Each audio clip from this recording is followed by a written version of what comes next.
अस्सलाम वालेकुम स्टूडेंट्स। आज हम चैप्टर 9 स्टार्ट करें जिसमें थ्योरम नंबर 1 मेंशन किया गया आपके बुक में 9.1.1 एग्जाम्पल के तौर पर थ्योरम है। ये हम इम्पोर्टेंट है बहुत, तो ज़रा पढ़ने जा रहे हैं, लेकिन उससे पहले कुछ इम्पोर्टेंट बातें बता दी। चलो, सबसे पहली बात है करेस्पोंडेंस। करेस्पोंडेंस ये होती है कि अगर आप बात कर रहे हो दो ट्राइंगल्स की, ठीक है। करेस्पोंडेंस क्या होती है? जब हम बात करते हैं दो ट्राइंगल्स की, तो हम ये कहते हैं कि अगर ये एंगल ए है, ये बी है और ये सी है, ये दूसरा ट्राइंगल है जिसकी वैल्यूज़ है डी ई एफ। तो जो एंगल सेम डायरेक्शन में आपको दिख रहे हैं ना, हम उन्हें करेस्पॉन्ड करते हैं एक दूसरे से, कि हमने करेस्पॉन्ड किया है, कि हम इनको कंपेयर कर सकते हैं कि ये सेम है या नहीं। तो एक जैसे दिखने वाली चीज़ों को हम कंपेयर करते हैं। तो हमने एंगल ए को हम करेस्पॉन्ड कर सकते हैं एंगल डी से, एंगल बी को करेस्पॉन्ड कर सकते हैं एंगल ई से, एंगल सी को करेस्पॉन्ड कर सकते हैं एंगल एफ से, ठीक है। तो ये देखिए, ये रही करेस्पॉन्डेंस हमारे पास। ये दो ट्राइंगल्स थे, अगर आप ऑब्जर्व करो, ठीक है। आपने एंगल ए को करेस्पॉन्ड किया है एंगल पी से। ये जो साइन है, जो दोनों तरफ एरो होता है, ये साइन कहलाता है करेस्पॉन्डेंस का। एंगल बी करेस्पॉन्ड हुआ है एंगल क्यू से, एंगल सी करेस्पॉन्ड हुआ है एंगल आर से, ठीक है। तो हम एंगल्स को करेस्पॉन्ड कर सकते हैं। जब हम ट्राइंगल्स में एंगल्स को करेस्पॉन्ड कर सकते हैं, तो ट्राइंगल्स के पास साइड्स भी होती हैं, इसका मतलब उन्हें भी करेस्पॉन्ड कर सकते हैं। ए बी करेस्पॉन्ड होगा पी क्यू से, बी सी करेस्पॉन्ड होगा क्यू आर से, ए सी करेस्पॉन्ड होगा एफ आर से, ठीक है। तो ये आप पढ़ लेना, बिल्कुल सेम है एग्जैक्टली। आई होप ये समझ आ जाए। अगला कौन सा हमें डिस्कस करना है? कॉन्ग्रुएंसी।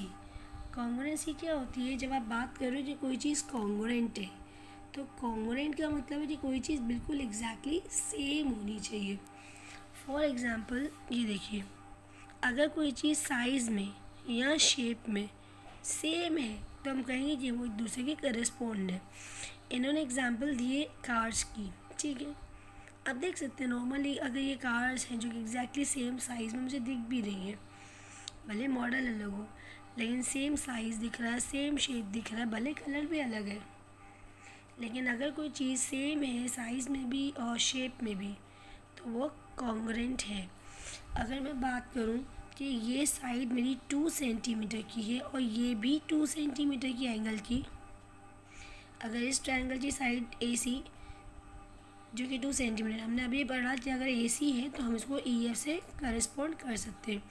तो जो करेस्पॉन्डिंग साइड्स हैं, अगर वो सेम साइज़ की हैं, इसका मतलब ये दोनों साइड्स आपस में कॉन्ग्रुएंट है, क्योंकि सेम साइज़ है, सेम शेप है। अगर मैं बात करूँ एंगल सी बी की और साइड सी बी और ई एफ की, अभी हमने पढ़ा कि इन दोनों को हम एक दूसरे से करेस्पॉन्ड कर सकते हैं। अगर इसकी मेजरमेंट भी 3 है और इसकी मेजरमेंट भी 3 है, इसका मतलब ये भी आपस में कॉन्ग्रुएंट है। करेस्पॉन्ड जब हम एक चीज़ को दूसरी चीज़ से कंपेयर कर रहे हैं, जो हमें लगता है सही हो गया, सेम साइज़ का हो सकता है, और कॉन्ग्रुएंट अगर वाकई वो सेम साइज़ का है तो। इसी तरह अगर ये एंगल 45 डिग्री का है और अगर इस ट्रायंगल का भी यही वाला एंगल जो हमने करेस्पॉन्ड किया था, अगर ये भी 45 का है, इसका मतलब ये भी आपस में कॉन्ग्रुएंट है। तो कॉन्ग्रुएंट साइड्स भी होती हैं और एंगल्स भी, ये वाली बात भी हो गई। अब हम मूव करते हैं सिमेट्रिक प्रॉपर्टी पे। सिमेट्रिक प्रॉपर्टी आपके पास क्या कहती है कि अगर आप कहते हैं कि ट्रायंगल ए बी सी बराबर है पी क्यू आर के, तो जाहिर सी बात है पी क्यू आर भी बराबर होगा ए बी सी के। ये इसमें तो कोई नई बात नहीं आई थिंक सो। हम जब एक बात कहते हैं कि अगर ये साइड इस साइड के बराबर है, तो ऑब्वियस सी बात है वो साइड भी इस साइड के बराबर ही होगी, इसमें तो कुछ नई बात नहीं है। मतलब आपको अच्छे से पता है कि अगर हम जगह चेंज करते हैं तो उससे फ़र्क नहीं पड़ता। अगर मैं कह रही हूँ कि ट्रायंगल ए बी सी बराबर है E F D E F के, तो ऑब्वियस सी बात है कि ट्रायंगल डी एफ भी बराबर होगा ए बी सी के, जाहिर सी बात है, तभी तो बराबर है ना, तभी तो कॉन्ग्रुएंट है। तो ये प्रॉपर्टी कहलाती है आपके पास सिमेट्रिक प्रॉपर्टी। अब चौथी प्रॉपर्टी होती है ट्रांजिटिव प्रॉपर्टी। ट्रांजिटिव प्रॉपर्टी ये कहती है कि अगर एक ट्रायंगल है ए बी सी और वो कॉन्ग्रुएंट है मेरे पास डी ई एफ के, जो मैंने बनाया हुआ है, करेक्ट, तो जाहिर सी बात है कि ट्राइंगल DEF भी बराबर होगा ट्राइंगल ABC के। ये तो मैंने सिर्फ जगह चेंज की है, तो ऑब्वियसली इसका मतलब ये भी क्लियर सी बात है। लेकिन ये थी आपकी सिमेट्रिक प्रॉपर्टी। ट्रांजिटिव प्रॉपर्टी ये कहता है कि अगर ट्राइंगल ABC बराबर है DEF के, और ये जो ट्राइंगल DEF है ना, मज़े की बात है कि ये भी बराबर है एक और ट्राइंगल के, PQR के। भाई ऐसा तो नहीं है ना कि दो ट्राइंगल्स आपस में बराबर हो सकते हैं, उसके जैसा कोई तीसरा दुनिया में मौजूद ही नहीं है। बिल्कुल क्यों नहीं है, बिल्कुल होती है, हर चीज़ की कॉपी पेस्ट है। तो उसने कहा कि भाई मैं कहता हूँ कि, एक बच्चा कह रहा है कि मैं कहता हूँ कि ABC और DEF बराबर है, दूसरा कहता है नहीं मैं कह रहा हूँ DEF और PQR आपस में बराबर है। तो इसका मतलब ये हो जाए, अगर DEF इसके भी बराबर है और अगर DEF इसके भी बराबर है, तो इसका मतलब ये दोनों भी आपस में बराबर ही होंगे ना, या नहीं होंगे। ऑब्वियस सी बात है ना कि अगर ये दोनों, ये इसके भी बराबर है और ये इसके भी बराबर है, इसका मतलब आपस में भी दोनों बराबर ही होने चाहिए, है ना। ऐसा ही है। तो जब तीन ट्राइंगल्स की बात करें और इस तरह से बात करें कि पहला और तीसरा आपस में जुड़ रहा हो, दूसरे की जैसे पहला और तीसरा आपस में जुड़ जाए, तो ये कहलाती है आपकी ट्रांजिटिव प्रॉपर्टी। जो कि देखिए बिल्कुल आसान सी बात है, अभी तो हमने कुछ शुरू भी नहीं किया है, ये बहुत ही बेसिक पॉइंट्स थे। अब बात करते हैं AS पोस्टुलेट की और SAS पोस्टुलेट की। ASA और SAS, इनका मतलब होता है angle side angle, angle side angle. इसका मतलब अगर दो एंगल्स और एक साइड,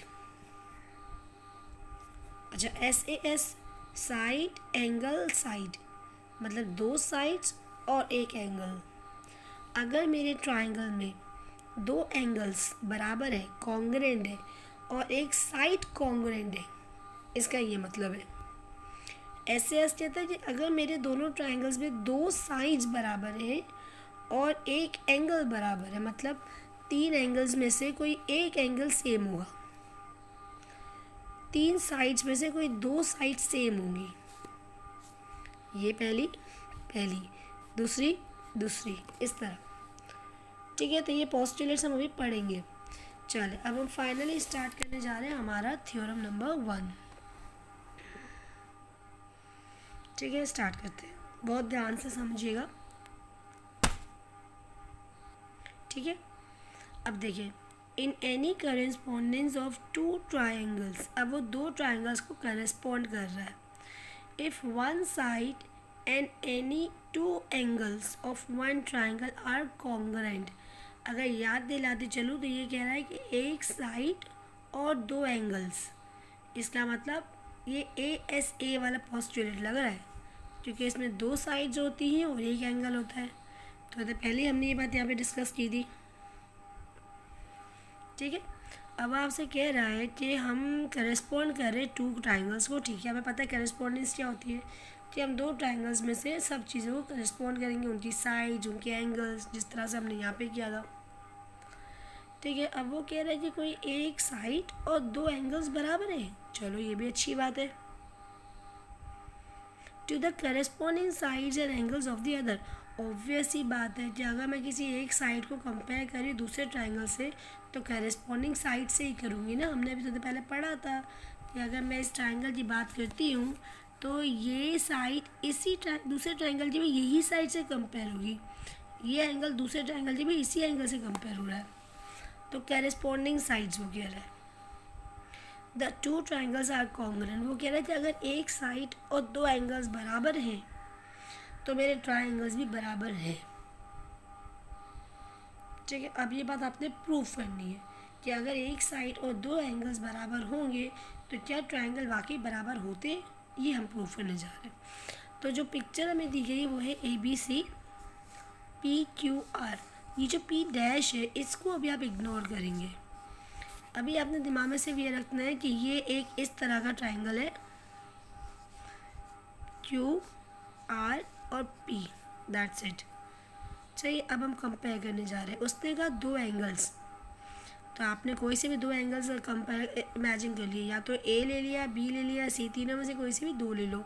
तो A करेस्पॉन्डिंग एंगल कौन सा है इसका, P। B करेस्पॉन्डिंग एंगल्स कौन सा है इसका, Q। C तो करेस्पॉन्डिंग एंगल कौन सा है इसका, R। तो कोई से भी दो एंगल ले लो और कोई से भी एक साइड, तो इन्होंने ये वाली साइड ली है। करेस्पॉन्डेंस का खास ध्यान। अब देखिए गिवन किस तरह से लिखा गया है। In triangle A B C and triangle P Q R, दो ट्राइंगल्स दिए थे A B C and P Q R. क्या क्या बता दिया है? एंगल बी बराबर है एंगल क्यू के, ठीक है। एंगल ए बराबर है एंगल पी के। जाहिर सी बात दोस्तों बोला था कोई से भी दो एंगल्स ले लो। अब ये आप कहेंगे मिस मैं कौन से एंगल्स दूँ? ये आपकी अपनी मर्जी, आपसे अभी कहीं कोई से भी दो। और कोई एक साइड बराबर है, ये भी उसने गिवन बता दिया था सवाल में ही। B C and P R Q, ये दो आपस में बराबर है, इसका खास ध्यान।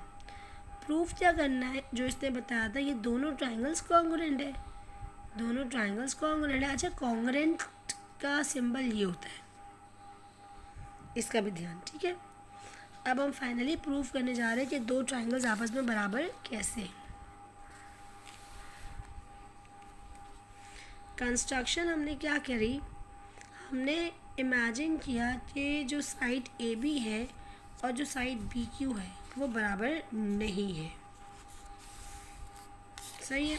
अब आपसे ये कह रहे हैं कि साइड ए बी और पी क्यू बराबर नहीं है, जबकि अभी अभी हमने गिवन में लिखा था ये तो बराबर है। तो हमने कंस्ट्रक्ट क्या किया? हमने पी की जगह एक साइड ले ली पी डैश। हमने यहाँ से अपने ट्राइंगल को किया कम और इसको बना लिया पी डैश। ये हमने कंस्ट्रक्ट किया। क्यों किया है? ताकि हम ये बता सकें कि नहीं नहीं नहीं नहीं ए बी पी क्यू के बराबर ही है, सही है। ये हमने कंस्ट्रक्ट किया। अब आप कहेंगे क्यों किया? तो कंस्ट्रक्ट करने का रीज़न सिर्फ यही कि हम प्रूफ करने के लिए हमें कंस्ट्रक्शंस करनी पड़ती है कुछ ना कुछ, ठीक है। इतनी सी बात थी। याद रहे हमने अभी पढ़ा था करेस्पॉन्डेंस, बहुत ध्यान रखना है करेस्पॉन्डेंस। अगर ए बी तो तुम करेस्पॉन्ड करे थे पी क्यू से, तो अब हमने इमेजिन किया कि पी नहीं है बल्कि पी डैश है। तो जाहिर सी बात है जब ए बी पी क्यू के करेस्पॉन्ड था तो अब आप ए बी को पी डैश के भी करेस्पॉन्ड लेंगी, ऐसा ही है ना। अब देखते हैं। अब आपने बना लिया पी डैश और ये कहा आपने कि जो ए बी था ये कॉन्ग्रुएंट है पी डैश क्यू के। जाहिर सी बात है इसमें बेटा इसमें कोई नई बात नहीं है। अभी अभी हमने पढ़ा कि अगर करेस्पॉन्डिंग साइड्स की बात होगी तो वो बराबर होती है। अगर वो ए बी कह रहा है पी क्यू के बराबर नहीं है क्योंकि हमने पी डैश बना लिया, इसका मतलब A B P dash Q के बराबर होगा। जो साइड यहाँ पे है वो इसके बराबर होगी ना, सीधी सी बात है। खैर आगे बढ़ते। अब देखें किस तरह से हमने सवाल शुरू किया। सबसे पहले हम प्रूफ्स दे रहे हैं। अब देखिए स्टेटमेंट और रीजंस, इन दो कॉलम्स पे आपका ये चलता है। सबसे पहले आपने मेंशन किया कि मैं ट्राइंगल ए बी सी और ट्राइंगल पी क्यू आर को कंपेयर कर रहा हूँ,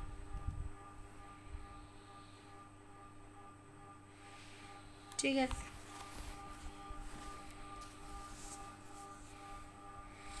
मैं ट्राइंगल ए बी सी और पी क्यू आर को कंपेयर कर रहा हूँ। सबसे पहले मैंने बताया भाई एंगल ए और एंगल पी कॉन्ग्रुएंट है। कहाँ से आए? याद करें सवाल में हमने अभी गिवन में लिखा था कि एंगल जो है ए और पी कॉन्ग्रुएंट है, तो हमने यहाँ भी यही मेंशन किया कि भाई ये तो गिवन था हमारे पास एंगल ए और एंगल पी। दूसरी बात हमने की एंगल बी और एंगल क्यू भी कॉन्ग्रुएंट है, तो भाई वो भी हमें गिवन था, एंगल बी और एंगल क्यू भी कॉन्ग्रुएंट थे। तो यहाँ भी हमने मेंशन कर दिया गिवन, जो चीज़ हमें पहले से गिवन है पहले वो मेंशन होंगी। फिर आपने लिखा इसका मतलब एंगल सी और एंगल आर भी कॉन्ग्रुएंट होंगे, एंगल सी और एंगल आर। अब आप कहेंगे मैं सवाल में तो सिर्फ ये कहा था ये दो एंगल्स बराबर है, ये तीसरा एंगल कैसे कॉन्ग्रुएंट हो गया? तो इसका रीज़न पढ़ो कि two angles of both triangles are congruent. जब किसी ट्राइंगल के दो एंगल्स पहले से ही कॉन्ग्रुएंट हो तो कॉमन सेंस है कि तीसरा भी कॉन्ग्रुएंट होगा। कैसे? ये भी एक सवाल आता है। आपको ये बात पता होनी चाहिए कि आपके एक ट्राइंगल का टोटल होता है 180। अगर ये और ये अलग अलग ट्राइंगल्स है, अगर ये है सपोज 30 है और ये है 90 है, तो आपको अच्छे से पता है कि तीसरा एंगल कितने का होगा। ये पूरा का पूरा ट्राइंगल 180 का है, ये बन गया 120, तो तीसरा कितने का होगा? 180 में से 120 माइनस करो 60 का होगा ना। तो अगर दूसरा ट्राइंगल भी यही कह रहा है कि ये 30 का और ये 90 का है, तो कॉमन सेंस है कि ये भी तो आपके पास 60 का ही होगा। तो जब भी ट्राइंगल के अंदर दो एंगल सेम है तो कॉमन सेंस है कि तीसरा एंगल भी सेम होगा। तो ये उसने रीज़न दे दिया। अब आगे बात करते हैं। If B A and Q P are not equal, हमने कहा कि अगर बी ए और क्यू पी कॉन्ग्रुएंट नहीं है, जो कि अभी अभी हमने अज्यूम किया था थोड़े पहले, ऐसा ही है, तो हमने क्या लिया है, point P dash on P Q. देखो अब यहाँ थोड़े लफ्ज़ों बातें तो आपको समझना तो पड़ेगा, ठीक है। अभी अभी हमने पढ़ा था कि ए बी हमारे पी क्यू के बराबर नहीं है, जबकि ऐसा नहीं है, ये हमने अज्यूम किया है। ऐसा ही है ना, हमने अज्यूम किया है, और हमने अज्यूम किया कि पी है ही नहीं, पी डैश है। तो हमारे हिसाब से करेस्पॉन्डेंस क्या कहती है कि ए बी और पी डैश क्यू बराबर होने चाहिए, क्योंकि करेस्पॉन्डेंस तो ये है ना कि सामने सामने वाले एंगल, सामने सामने वाली साइड्स। तो उसने यही कहा कि अगर बी ए और क्यू पी बराबर नहीं है, जो हमने थोड़े पहले पढ़ा, क्योंकि हमने अज्यूम किया है, ऐसा सवाल में कहीं नहीं गिवन था, हमने अज्यूम किया, जिस वजह से हमने पी डैश का पॉइंट लिया है क्यू पी पे, पी डैश का पॉइंट लिया है क्यू पी पे, ठीक है। आगे बढ़ते हैं। सही है। Such that Q P dash and B A बराबर है। ऑब्वियसली अभी अभी हमने यही पढ़ा कि अगर ये और ये आपस में बराबर नहीं है, लेकिन कॉन्ग्रुएंसी क्या कहती है, करेस्पॉन्डेंस क्या कहता है कि आमने वाली साइड्स, इस व्यक्ति की भी आमने वाली साइड आपस में करेस्पॉन्ड होनी चाहिए। उसूलन तो ए बी और क्यू पी आपस में बराबर है, जो आप कह रहे बिल्कुल सही है, लेकिन हम अज्यूम कर रहे कि नहीं, बराबर नहीं है। ऐसा है तो नहीं ना, असल में तो बराबर है, लेकिन आप अज्यूम करते हो बराबर नहीं है। तो अज्यूम आपने किया ही क्यों, ताकि आप उसको बता सको कि नहीं नहीं, ये आपस में बराबर है। तो आपने सिर्फ अज्यूम किया कि ये क्यू पी के बराबर नहीं है, हाँ, लेकिन क्यू पी डैश के बराबर ज़रूर है। सही है। तो ये आपने अज्यूम किया है। अब आपने यानी कि कंपेयर करना शुरू किया ट्राइंगल्स को वापस से। सबसे पहले आपने कहा जब मैं ट्राइंगल्स कंपेयर करी, ओरिजिनल ट्राइंगल्स, तो मैंने कहा कि बी सी वाली साइड क्यू आर के बराबर है। वो तो जाहिर है, आपने खुद ही गिवन में बताया था कि बी सी और क्यू आर आपस में बराबर है साइड्स, तो हमने भी यहाँ पे यही मेंशन कर दिया भाई कि बराबर है। फिर angle B and angle Q भी गिवन था, बराबर है। ये भी तो पहले हम पढ़ चुके कि एंगल बी और एंगल क्यू आपस में बराबर थे। तो बी ए और क्यू पी भी आपस में बराबर होने चाहिए ना। क्यों बराबर होने चाहिए? जब साइड्स और एंगल्स आपस में बराबर हैं, जब दो साइड्स और एक एंगल या दो एंगल्स और एक साइड आपस में बराबर होते हैं तो ट्राइंगल कॉन्ग्रुएंट होंगे। तो पहले हमने पढ़ा था ना एस ए एस और ए एस पोस्टुलेट, ये यही कहते हैं कि अगर या तो दो एंगल्स और एक साइड या दो साइड्स और एक एंगल अगर आपस में बराबर हैं तो दोनों ट्राइंगल्स कॉन्ग्रुएंट है। तो भाई वो कह रहा है ना कि अगर ये साइड बराबर है, ये एंगल बराबर है, ये एंगल भी बराबर है, तो ऑब्वियसली ये आपस में बराबर होने चाहिए। इसका मतलब ये वाली साइड भी आपस में बराबर होनी चाहिए। जब उसने बोल दिया कि ये साइड, ये एंगल और ये एंगल बराबर है, इसका मतलब दोनों ट्राइंगल्स तो कॉन्ग्रुएंट है। जब दोनों ट्राइंगल्स कॉन्ग्रुएंट हो जाते हैं, इसका मतलब ये कि बाकी बची हुई सारी साइड्स भी उसके कॉन्ग्रुएंट है, मतलब वो भी आपस में बराबर हैं। इसका मतलब तो ये हो रहा है कि बी ए और क्यू पी आपस में बराबर होने चाहिए, ठीक है। B A and Q P dash, Q P dash कहाँ से है? जब आप पी डैश वाले ट्राइंगल को कंपेयर करें, देखिए ऑब्जर्व करें, ये पी डैश वाले को क्यों कंपेयर कर रही है? क्योंकि आपने अभी अभी सपोज किया ना भाई कि पी तो एग्जिस्ट कर ही नहीं रहा, पी डैश एग्जिस्ट कर रहा है, ठीक है। तो आपने अब इसको करना शुरू किया, आपने सपोजिशन से किया, आपने बता दिया भाई मैंने सपोज किया है। इसका मतलब ये कि ये ट्राइंगल्स भी आपस में बराबर हो गए। आपने अभी पी डैश वाले ट्राइंगल को सपोज किया जिसमें आपने देखा कि एक साइड, दो साइड्स और एक एंगल बराबर है, ठीक है। इसका मतलब ये कि ये भाई दोनों ट्राइंगल्स आपके बैलेंस हो रहे हैं, दोनों ट्राइंगल्स आपस में बराबर हैं। कौन से दोनों triangles? A B C and P dash Q R. P dash Q R कहाँ से है? जो आपने अभी भी बनाया। याद रहे ऊपर जो बातें की थी वो ओरिजिनल ट्राइंगल से थी, जो हमें पहले से पता था। अब जो बातें कर रहे हैं वो हमने जो कंस्ट्रक्ट किया ना एंगल, एक जो लाइन हमने कंस्ट्रक्ट की है, ये उनकी बेसिस पे बातें हो रही है। जब दोनों को कंपेयर करेंगे तभी आपके पास सही रीज़न आएगा। अच्छा, इसका मतलब ये दोनों ट्रायंगल्स आपस में बराबर हो गए। कैसे बराबर हो गए भाई?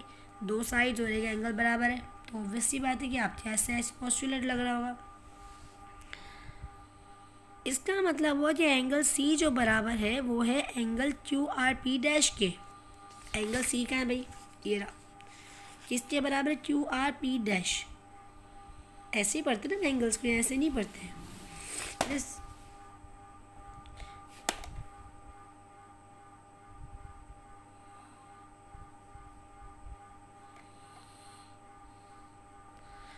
जैसे आपने थोड़ी देर पहले कहा था कि एंगल सी बराबर है एंगल आर के।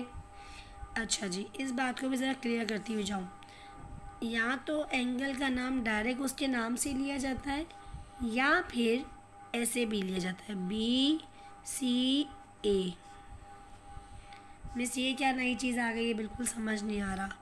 देखो, या तो एंगल का नाम डायरेक्ट उसके नाम से लिया जाता है, या फिर उसको बीच पे रखते हुए आप आगे पीछे दूसरे एंगल्स के नाम रखे जाते हैं, जैसे कि बी सी ए या फिर ए सी बी। सेंटर वाला एंगल जो होगा ना वो एक्यूरेट है। तो देख लो, या तो एंगल सी डायरेक्ट लिख दूँ या फिर सेंटर में सी लिख दूँ, बात वही है। इसमें भी देख लेते हैं। जब मैं इसकी बात करूँ तो मैं इसको एंगल आर भी कह सकती हूँ, और मैं इसको एंगल क्यू आर पी भी कह सकती हूँ, या फिर पी आर क्यू भी कह सकती हूँ, अगर मैं ये पी वाला ट्राइंगल सपोज कर रही हूँ तो। ठीक है, तो दोनों तरीक़ों से आप एंगल मेंशन कर सकते हो। खैर, फिलहाल हम कंपेयर करते क्यू आर पी डैश वाले को। ठीक है, तो अब वो कह रहा है कि जो एंगल सी है ना वो बराबर है क्यू आर पी डैश के। अच्छा, ऐसा इसने क्यों कहा? क्योंकि अभी अभी हमने एक बात पढ़ी कि अगर दो ट्राइंगल्स हैं और उन पे ऐसे एस पोस्टुलेट लग रहा है या फिर ए ऐसे पोस्टुलेट लग रहा है, क्योंकि दो साइड्स और एक एंगल बराबर है या दो एंगल्स और एक साइड बराबर है, इसका मतलब ये हुआ कि जब वो लग रहा है तो दोनों ट्रायंगल्स आपस में कॉन्ग्रुएंट है। इसका मतलब ये साइड भी इसकी कॉन्ग्रुएंट होनी चाहिए, ये साइड भी इसकी कॉन्ग्रुएंट होनी चाहिए, ये साइड भी इसकी कॉन्ग्रुएंट होनी चाहिए, ये एंगल इसकी कॉन्ग्रुएंट होना चाहिए, ये एंगल इसकी कॉन्ग्रुएंट होना चाहिए, ये एंगल इसकी कॉन्ग्रुएंट होना चाहिए। भाई बात तो वो गलत नहीं करे ना, उसने बोला कि भाई इस पी को भूल जाओ, पी डैश निकालो। इसका मतलब तो ये नहीं कि मैं इन दोनों को कंपेयर कर रही हूँ कॉन्ग्रुएंसी के ऊपर। ठीक है, तो आपने बोला कि एंगल सी बराबर होगा क्यू आर पी डैश के, ऐसा ही है। अरे यही लिखा है, देख के ज़रा बात करें। ये देखिए, क्यों इसने ऐसा बोला? वही वाला reason, by the congruence of triangle. भाई दो ट्राइंगल कॉन्ग्रुएंट है तो जाहिर सी बात है बाकी साइड भी कॉन्ग्रुएंट होगी, बाकी एंगल्स भी कॉन्ग्रुएंट होंगे। फिर याद दिलाती चलो, ये हमने ओरिजिनल ट्राइंगल को कंपेयर किया था, लेकिन आपने कहा था कि भाई बी और क्यू पी आपस में बराबर नहीं है। तो उस बात को प्रूव करने के लिए हमने एक नई चीज़ ईजाद की जो कि पी डैश था। तो जहाँ जहाँ पी का इस्तेमाल था उसको हटा के हमने पी डैश को लगाया है। तो हमने उसकी बेसिस पे इन दो ट्राइंगल्स को आपस में कंपेयर किया है, जिससे हमें समझ में आ गया कि हाँ दोनों ट्राइंगल्स आपस में कॉन्ग्रुएंट है। लेकिन मसला अब आया, मसला क्या आया कि आपने बोला कि एंगल सी बराबर है क्यू आर पी डैश के। ठीक है, क्योंकि आपने बोला ना भैया मेरा ट्राइंगल कॉन्ग्रुएंट था। लेकिन एक मसला वो ये कह रहा है कि एंगल सी तो बराबर था एंगल आर के। आप कह रहे हो कि एंगल सी बराबर है क्यू आर पी डैश के, लेकिन मुझे याद है जब मैं सवाल सॉल्व कर रही थी तो इनिशियली मैंने गिवन किया था कि एंगल जो सी है मेरा, जब मैंने सोचा था कि मेरा एंगल जो सी है वो तो इस आर के बराबर था, ओरिजिनल पी के साथ बात कर रही हूँ। ऐसा कैसे हो सकता है? एक जगह आप कह रहे हैं कि एंगल सी जो है वो P R Q R P dash के बराबर है, एक जगह आप कह रही है एंगल सी जो है क्यू आर पी के बराबर है। ऐसे कैसे हो सकता है? कॉन्ग्रुएंसी भी तो मैटर करती है। ये ट्रायंगल एक अलग चीज़ शो कर रहा है, ये ट्रायंगल एक अलग चीज़ शो कर रहा है, तो ये एंगल सी दोनों ट्रायंगल में कैसे कंपेयर कर सकते हैं? दोनों में आप कैसे कह सकते हैं सेम है? साफ दिख रहा है कि इसकी मेजरमेंट कम की है, इसकी मेजरमेंट ज़्यादा की है। तो ये मसला आ गया भाई, सब कुछ तो सेम था लेकिन ये एक प्रॉब्लम आ गया ना कि ये जो एंगल है कैसे कह सकती है दोनों के बराबर है? ये साफ दिख रहा है छोटा एंगल है, ये साफ दिख रहा है बड़ा एंगल है, तो दोनों के बराबर कैसे हो सकता है? यहाँ तो आप बोलो कि भाई क्यू आर पी डैश के बराबर है, या आप बोलो क्यू आर पी के बराबर है। ये दो बातें तो नहीं हो सकती ना, किसी एक के बराबर ही होगा। तो अब इस मसले का हल देखते हैं।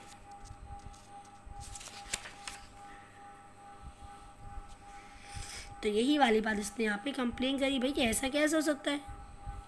ये हमने पढ़ा था तो पहले ट्रांजिटिव प्रॉपर्टी दी है। खैर, इसीलिए बोला कि ये तो पॉसिबल ही नहीं है कि एक चीज़ दो के बराबर हो जाए।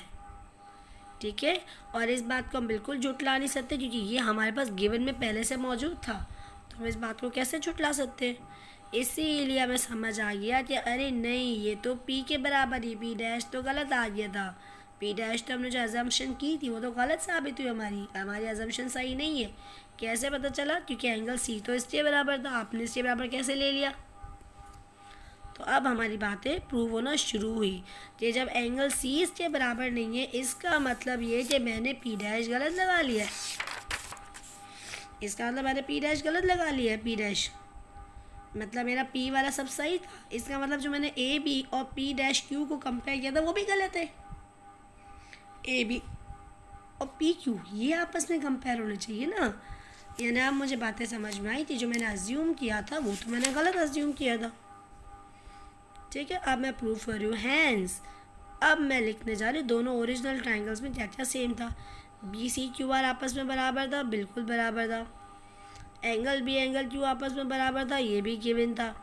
दो साइड्स बोली ना सेम होगी। और बी ए और क्यू पी आपस में बराबर है, ये कैसे पता चला? अभी हमने यहाँ पे प्रूफ किया था। तो आपके दोनों ट्राइंगल्स आपस में बराबर हो गए। देखो बेटा, मैं अगेन कह रही हूँ, मुझे आइडिया है कि जब आप पहली बार इसको पढ़ेंगे तो थोड़ा सा आपको मुश्किल लगेगा, बिल्कुल लगेगा। लेकिन आप ये नहीं उम्मीद करें कि मुझे समझ ही नहीं आया। ये बोलना बिल्कुल ही गलत होगा क्योंकि आपको समझ आया है, लेकिन थोड़ा थोड़ा। अगर नहीं समझ आता तो इसको बार बार सुने इस वीडियो को, फिर ये आपको क्लियर हो जाएगी। अपना बहुत ख्याल रखिएगा। अल्लाह हाफ़िज़।